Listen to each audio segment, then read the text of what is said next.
Welcome back dito sa channel natin. Andito tayo ngayon sa may Aurora Boulevard, malapit sa Anona Station ang LRT Line 2. Dito rin itatayo ang Metro Manila Subway Anona Station.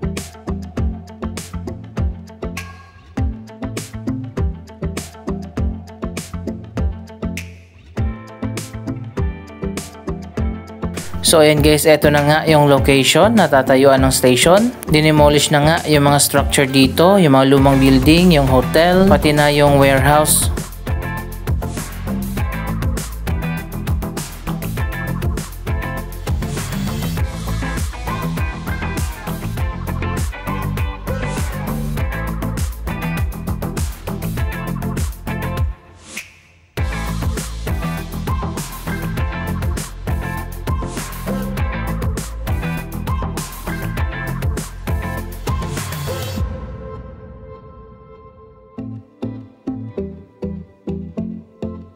Ito na nga yung hudyat na malapit ang simulan ang pagtatayo ng Anona Station.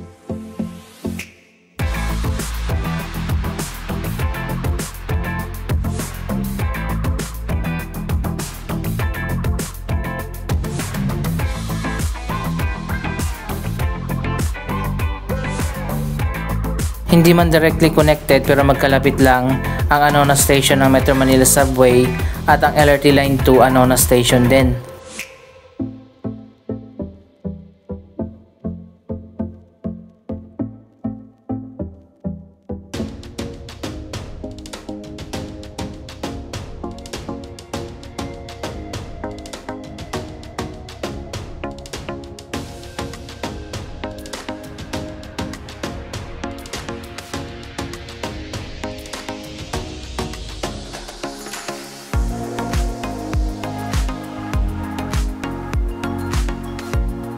Dito mismo sa kanto itatayo yung isa sa mga entrance papunta dyan sa underground station. At magkakaroon pa ng mga entrance exit doon naman sa kabilang dulo. Abot pa yan hanggang doon sa kabilang street.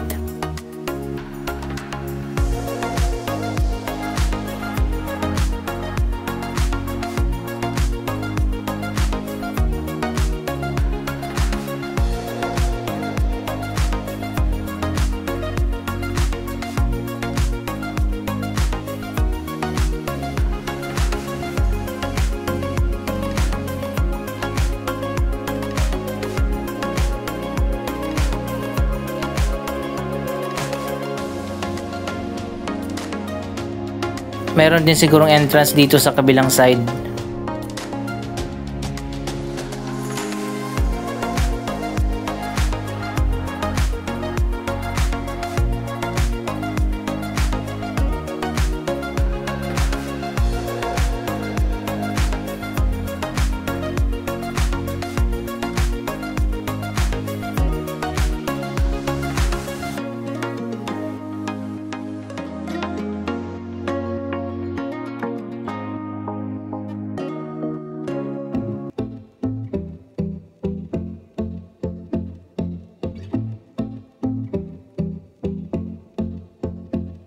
Ang Anona Station ng Metro Manila Subway ay kasama sa kontrata ng Camp Aguinaldo Station na mas nauna ng ginagawa.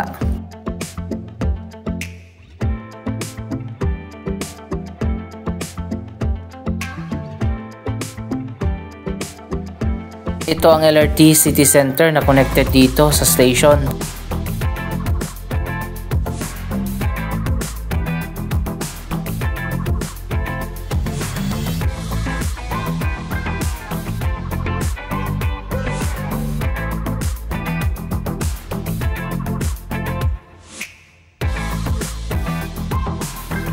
Pati pala dito sa likod ng LRT City Center, yung ilang bahagi nito ay sasara din kapag sinimulan ng itayo yung station.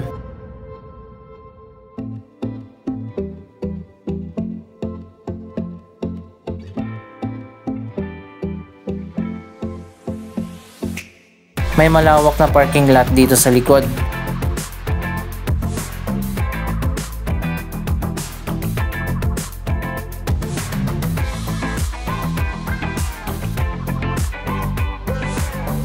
Eto na lang yung pader na hindi pa nadidemolish. Pero titibagin din yan kapag nagsimula na nga yung construction.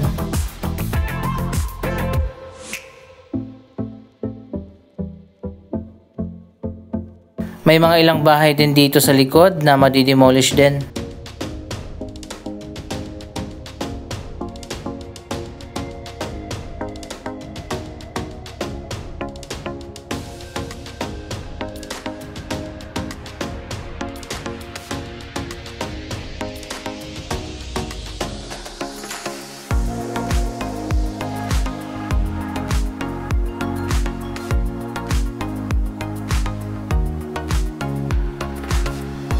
Kaya pala pinuntahan natin ang location ng mga Metro Manila Subway Station para tingnan natin ang latest na progress. Nagbigay kasi ng latest na update ang Department of Transportation. Ayon pa sa bagong DOTR Secretary, hindi na nga masusunod ang original na timeline ng Metro Manila Subway Project.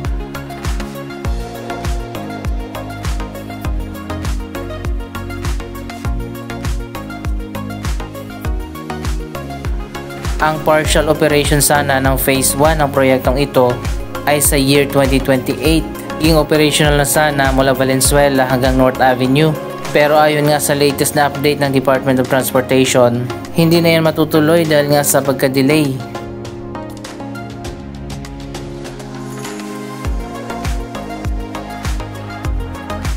Isa pang major na problema ng Metro Manila Subway Project, ang right-of-way issue pa rin hindi pa nare-resolve. Kaya naman ang bagong timeline ng Metro Manila Subway Project hindi na sa year 2028 kundi sa year 2032 na.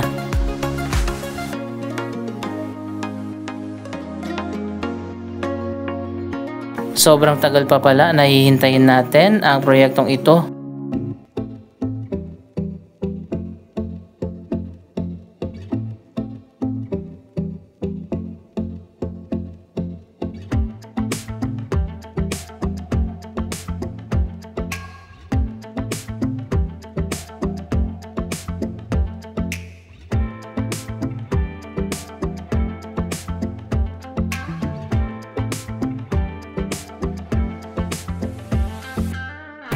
Wala namang problema sa pondo dahil nga ang Metro Manila Subway Project ay may pondo na mula sa loan na manggagaling sa JICA o Japan International Cooperation Agency.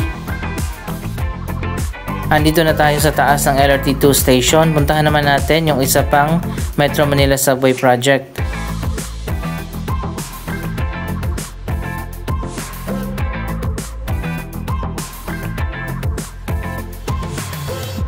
Andito naman tayo ngayon sa Quezon Avenue Station na ginagawa na rin.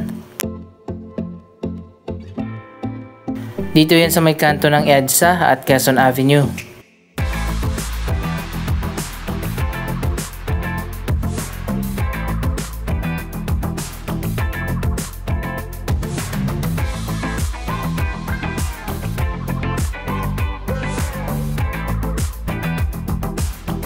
Isa sa malaking dahilan talaga kung bakit na-delay ang Metro Manila Subway Project dahil nga sa right-of-way acquisitions, lalo na daw dyan sa may bandang Pasig, kung saan tatawid mula Camp Aguinaldo Station papuntang Ortigas Station at Shaw Boulevard Station.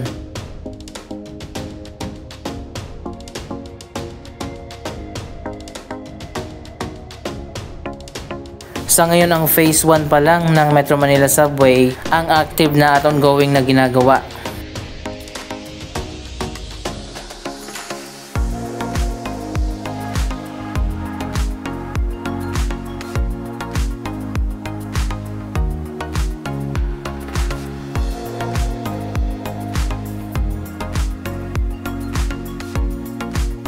So ayan guys, malapit na rin simulan yung paghuhukay dito.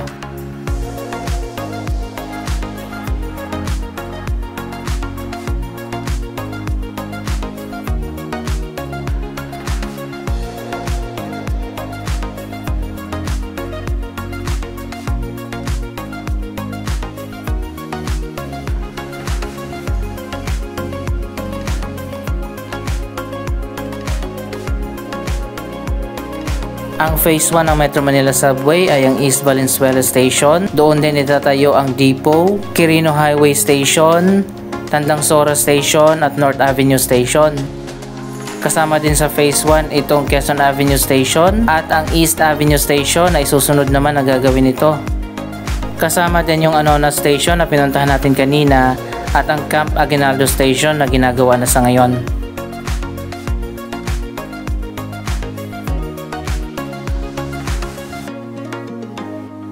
Hindi pa na-i-award ang contract para sa 7 pang station ng Metro Manila Subway dahil nga hindi pa naayos ang right of way.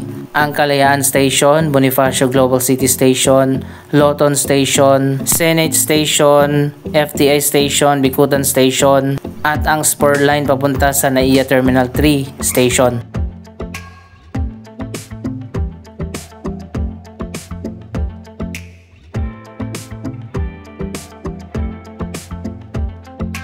So ayan guys, 2032 na ang bagong timeline schedule na magiging partially operational ang Metro Manila Subway Project.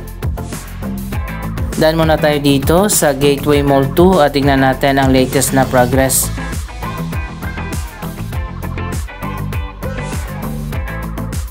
By the way, ayon pala sa DOTR, ang MRT 7 naman ay delayed din at hindi na nga matutuloy ang December 2025 na opening.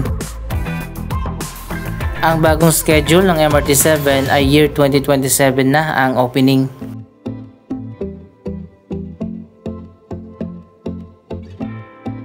Sinarado na pala yung daanan papunta dito sa magandang overlooking view. Mabuti na lang kitang-kita pa rin natin ang ginagawa na bagong Philinvest Mall.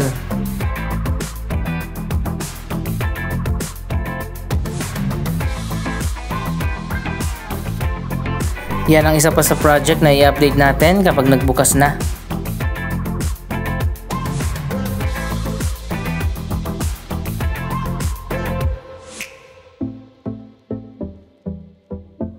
Connected din dito sa Gateway Mall 2 ang Ibis Styles Hotel na operational na sa ngayon.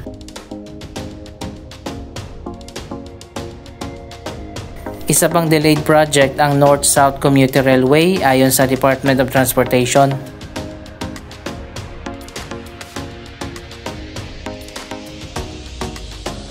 Andito tayo sa loob ng Sagrada Familia Church na nasa taas ng mall.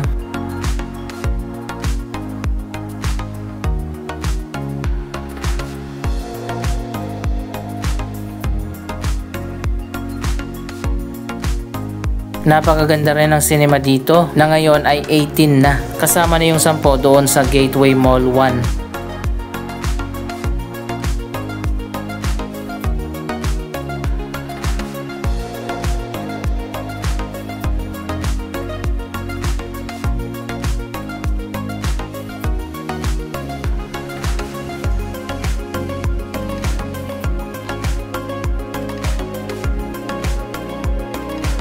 Dito sa pinakataas na floor, marami pa ring vacant.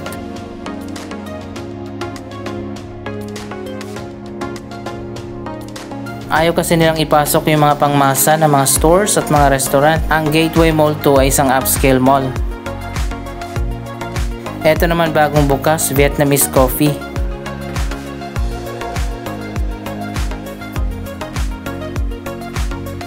Andito tayo sa atrium at makikita nga natin dito ang Quantum Sky View.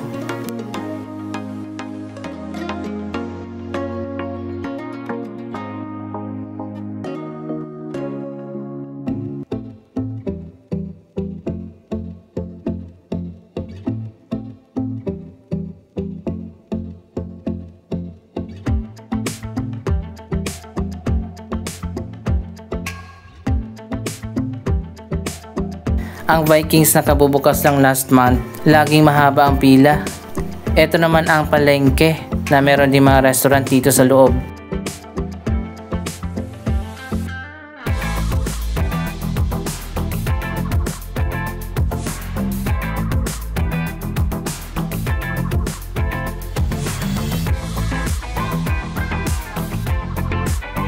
So ayun guys, napakaganda nitong Quantum Sky View kapag binuksan na.